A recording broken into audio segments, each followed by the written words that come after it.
আসসালামু আলাইকুম everyone, welcome to my channel. আজ আমি আপনাদের ভিন্ন স্বাদের একটি ডাল রেসিপি করে দেখাবো। এর জন্য প্রথমে আমি ডালগুলোকে ভালো করে ধুয়ে পরিষ্কার করে নিলাম। এখন আমি এতে হাফ চামচ রসুন ও আদা বাটা, 1 চামচ লবণ, হাফ চামচ হলুদ গুঁড়া, সামান্য গরম মশলা ও হাফ চামচ পাঁচফোড়ন ও পরিমাণ মতো পানি দিয়ে চুলায় বসিয়ে দিব 15-20 মিনিটের জন্য।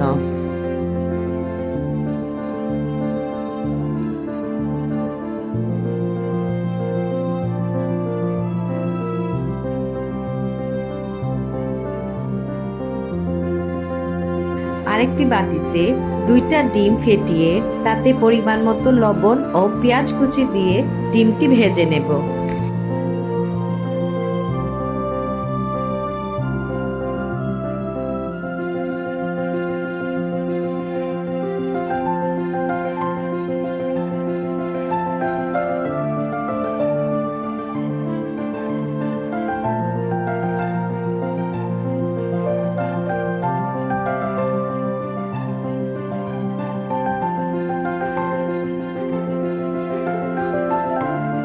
এখন ডালের মধ্যে টমেটো কুচি ও ধনেপাতা কুচি দিয়ে তাতে ভাজা ডিম ছেড়ে দেব।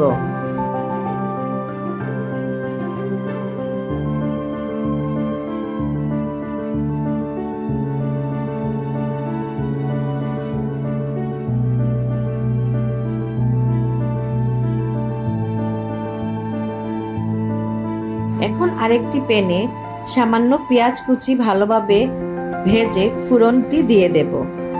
আমি এখানে পেঁয়াজ কুচি ব্যবহার করেছি।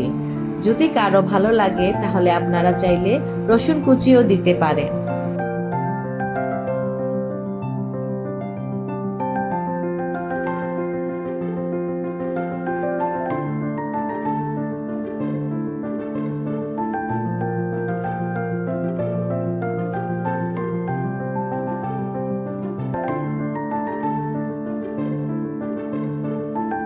এই তো হয়ে গেল ভিন্ন স্বাদের একটি ডাল রেসিপি। ভালো লাগলে আমার রেসিপিতে লাইক দিবেন, শেয়ার করবেন এবং আমার চ্যানেলটির সাথে থাকবেন। আল্লাহ হাফেজ।